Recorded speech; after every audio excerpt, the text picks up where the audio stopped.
Olá pessoal, vamos dar continuidade à leitura do livro, cuja crônica hoje se chama Você Tem Fome de Quê? Meu nome é Jussara Gontoff, eu estou lendo uma crônica da professora Lucilena Galvão, por dia, do livro Observações Matinais, que no Brasil se chama A Lógica e a Inteligência da Vida. A ideia desse projeto é que a gente possa estar cada dia lendo, refletindo e se transformando, porque só é possível se transformar quando nos conhecemos e nos transformamos, crescemos como seres humanos e colocamos isso em prática no mundo. Professora Lucilena Galvão, para quem não conhece, é uma professora voluntária de uma instituição que se chama Nova Acrópole. Ela é voluntária da Nova Acrópole Brasil há praticamente 34 anos. E Nova Acrópole é uma escola de filosofia à maneira clássica que existe em mais de 60 países, muitas sedes no Brasil. No total, são mais de 300 sedes no mundo inteiro. E tem ajudado muita gente nesse trabalho de se reconhecer, saber quem realmente somos e fazermos aquilo que viemos fazer no mundo. Tem bastante a ver com essa crônica de hoje, de alguma maneira. Então vamos lá. Você tem fome de quê? Vivemos num mundo onde o egoísmo está tão fortemente entranhado na nossa mentalidade, através de todos os reforços oferecidos pelos produtos culturais que consumimos diariamente, que, se sentimos algum tipo de desconforto, deduzimos imediatamente que algo nos falta, temos fome. O que consumir? Em que plano? E lá vamos ao menu da vida, ávidos. O curioso é que num mundo tão high-tech, saibamos tão pouco sobre o funcionamento e a necessidade desse processo chamado natureza humana. Há algo que pode parecer inédito e estranho para si, mas é indiscutivelmente verdadeiro, comprovado pelos mais belos episódios da história do homem. A natureza do homem tem sede e fome de doar-se, de fraternidade, de generosidade. Essa dor e angústia estranha que nos atinge subitamente e em alguns momentos pode não ser carência de nada, mas generosidade represada. Necessidade de maior entrega dos dons da vida acumulados em nós ao seu verdadeiro dono, a própria vida representada pela humanidade e pela natureza como um todo. E nem sempre isso consiste apenas em sair e distribuir coisas concretas, ainda que isso tenha o seu mérito, mas algo mais sutil e complexo ainda. Imagine o seguinte: um local onde existe uma infiltração no telhado, uma goteira e, consequentemente, uma poça no chão. De acordo com o comportamento humano, diante dessa evidência tão simples e até banal, podemos chegar a reconhecer três perfis humanos bem delineados. O primeiro é aquele que passa, pisoteia tudo e ignora o problema. Se chegar a percebê-lo, simplesmente murmura para si mesmo que aquilo não é problema dele, a quem seja pago para isso. É um tipo de alienação que envolve muito mais pessoas do que possamos imaginar, lamentavelmente. O segundo é aquele que, bem intencionado, ao ver aquela sujeira, imediatamente corre atrás de pano e detergente e limpa tudo. Mas a goteira prossegue. Os alienados passam e a sujeira volta. E ele limpa e limpa indefinidamente. Um dia já não poderá fazê-lo e o problema voltará. Trata-se de uma ação bem intencionada, sem dúvida, mas pouco eficaz. Mas há um terceiro grupo que, ao passar por lá, pensará diferente. Mais do que limpar apenas o chão, procurará saber de onde vem aquele problema. Ao olhar para cima, encontrará a goteira. Então fará o que tem que ser feito. Trocada a telha, consertada a infiltração, já não há goteira e, consequentemente, não há poça ou lama. O chão pode ser limpo pela última vez. Ação bem intencionada e eficaz. O exemplo claro é simbólico, assim como o ato de olhar para cima e encontrar a goteira. Olhar para cima para a nossa mente e emoções, os nossos valores ou a ausência deles, significa ver e procurar e corrigir a fonte do problema.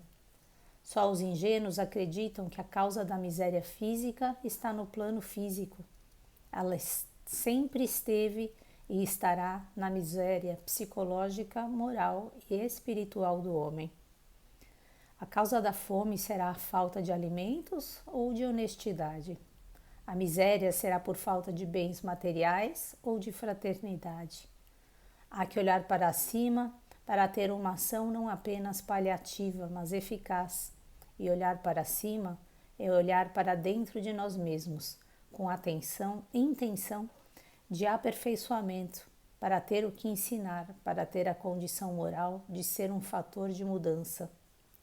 Difícil, sutil e complexa é a generosidade, como tudo que é belo.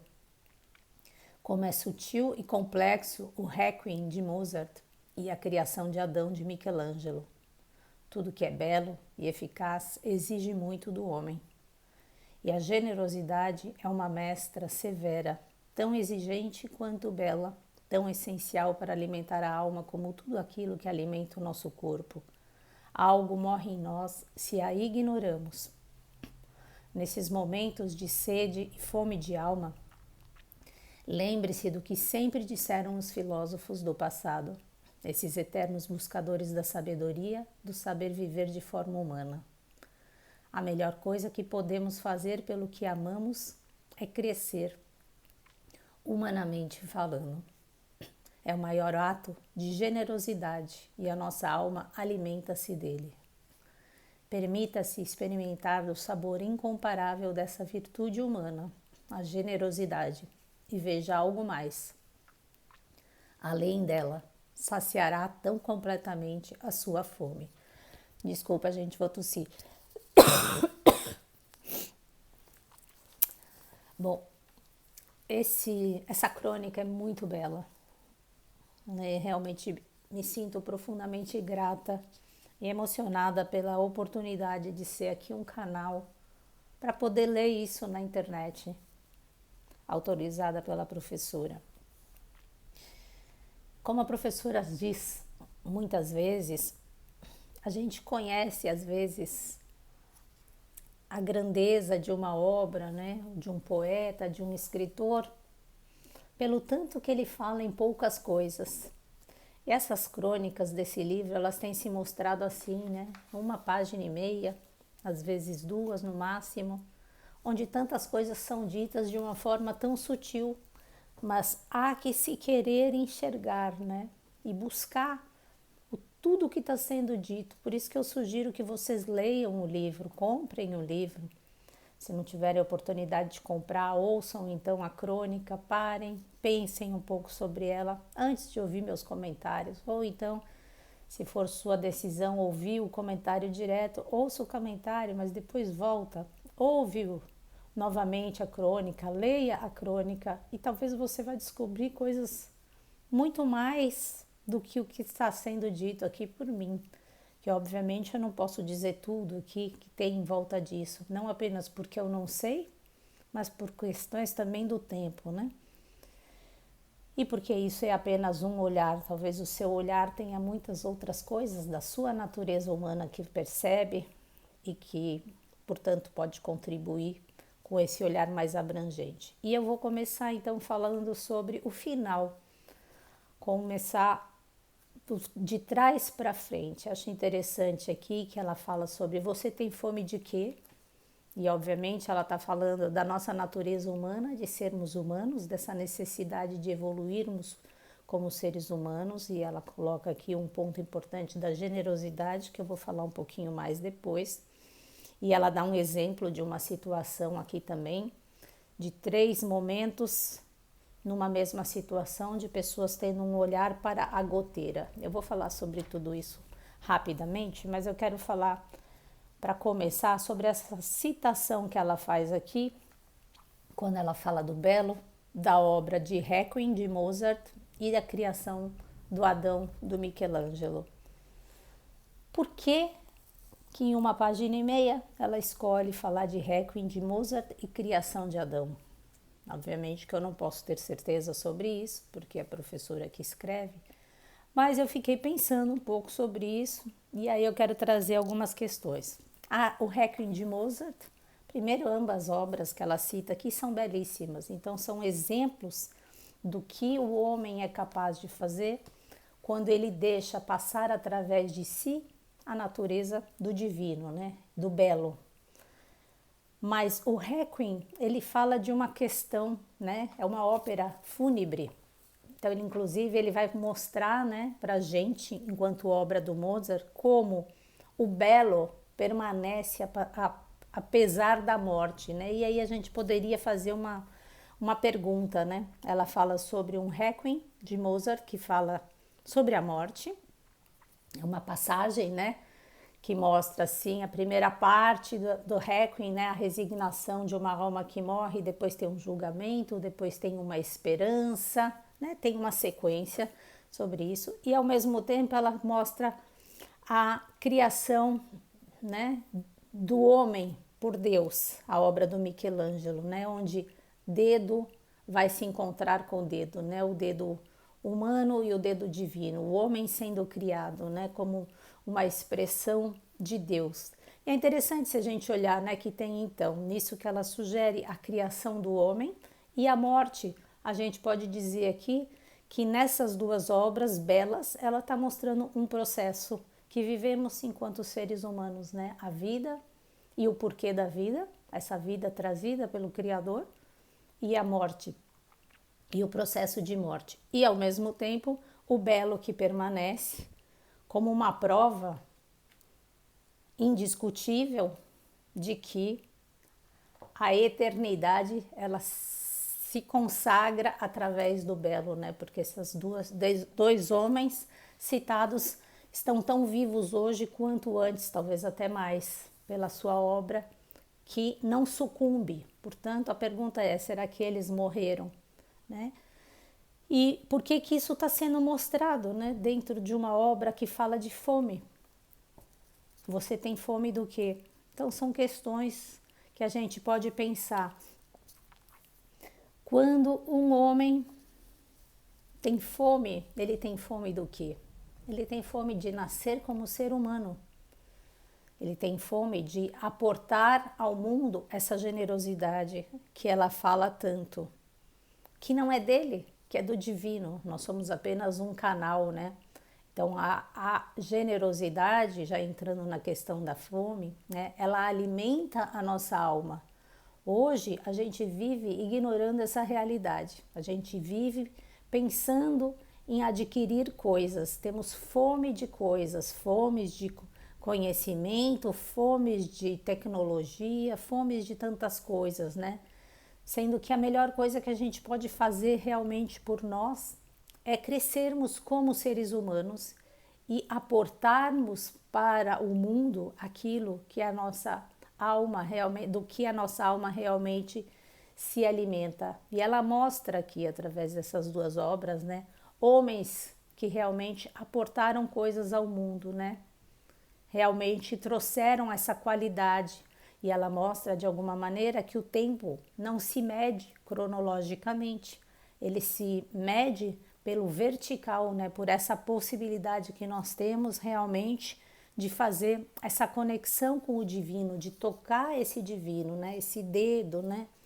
E trazer essa natureza, ou seja, somarmos como seres humanos, né? Porque o crescimento como ser humano, ele é exatamente isso, né? Entregar o máximo que podemos na nossa vida, né? Sermos generosos, aportarmos as qualidades e valores humanos. E quando a gente fala em entrega, a gente não fala de uma entrega simplesmente de coisas, né? A gente fala de uma entrega física, uma entrega emocional, uma entrega mental, e por isso é preciso olhar onde está a goteira, corrigir aonde estão esses nossos desvios, porque muitas vezes a gente olha para a gente mesmo, achando que temos um tipo de necessidade e são outras necessidades, como essa fome real da nossa alma.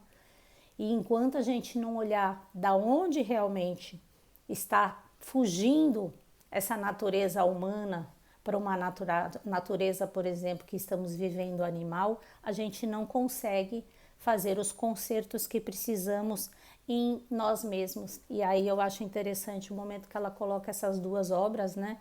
A obra da criação do homem, do Adão, e a obra que é uma ópera, né, de morte, porque, como ela própria diz em tantas obras, né, a natureza ela se dá diante do contraste.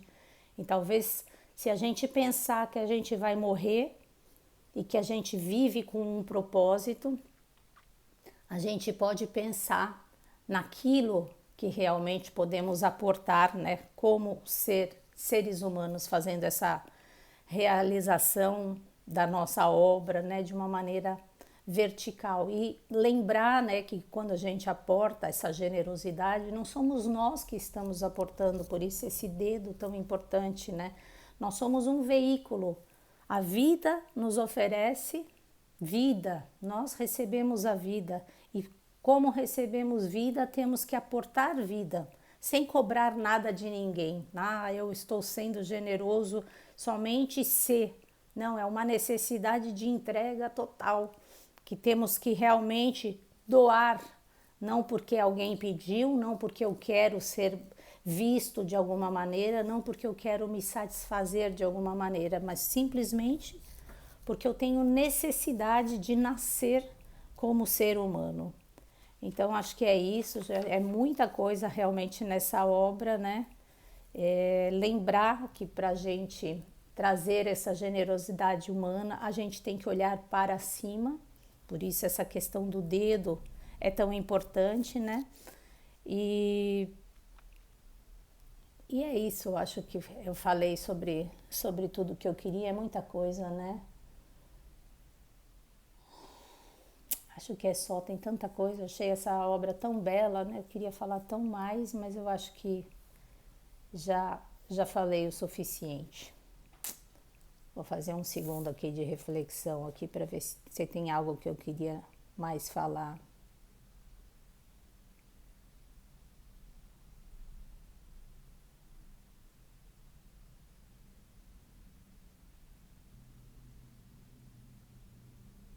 Um minuto de silêncio.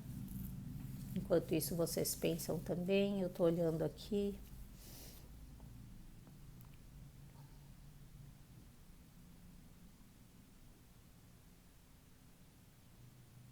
Eu acho que tem uma coisa que eu não falei, de alguma maneira que eu queria falar também, né?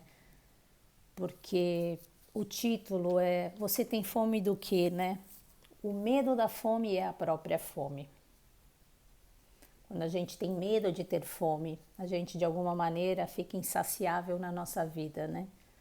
Então eu tenho essa ideia de que eu preciso suprir algumas necessidades. E quanto mais eu penso que eu preciso suprir necessidades em mim, né? Mais avidez eu tenho, mais segurança eu quero na vida, eu vou ficando cada vez mais dependente, portanto, menos generoso. E eu não me comprometo daí com a humanidade, eu ainda estou egoisticamente buscando desenvolver as coisas, né, para mim e para o meu interesse. Então a gente precisa perder essa relação horizontal com as coisas, tão arraigada nessa ideia, né, de que eu preciso isso, eu investo isso para receber aquilo e me comprometer realmente com a humanidade para desenvolver amor, desenvolver fraternidade, né?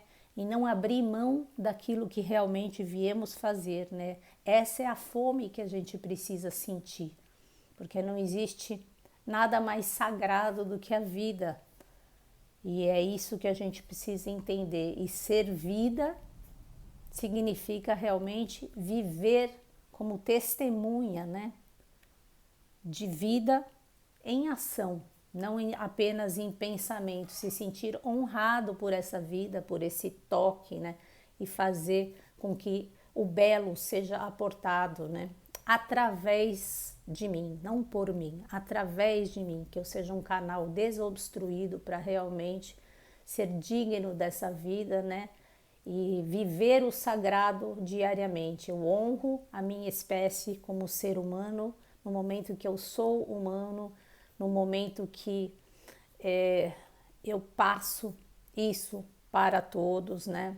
Através da minha experiência, sem querer nada, sem esperar receber nada em troca, simplesmente sendo generoso, né? Porque Deus, né, para quem acredita em Deus, não espera também nada de nós. A única coisa que Deus não pode fazer por nós é crescermos, nós, como seres humanos, por causa do livre-arbítrio, né? Então, essa é a consciência que eu devo ter, essa é a única fome, né, que eu tenho realmente, de crescer. Não existe ato mais generoso do que realmente crescer como ser humano e poder aportar isso e se comprometer com a vida, ser digno realmente dessa existência. Isso é a nossa verdadeira identidade. Beijos para vocês, pessoal, e até amanhã, se Deus quiser. Bye, bye.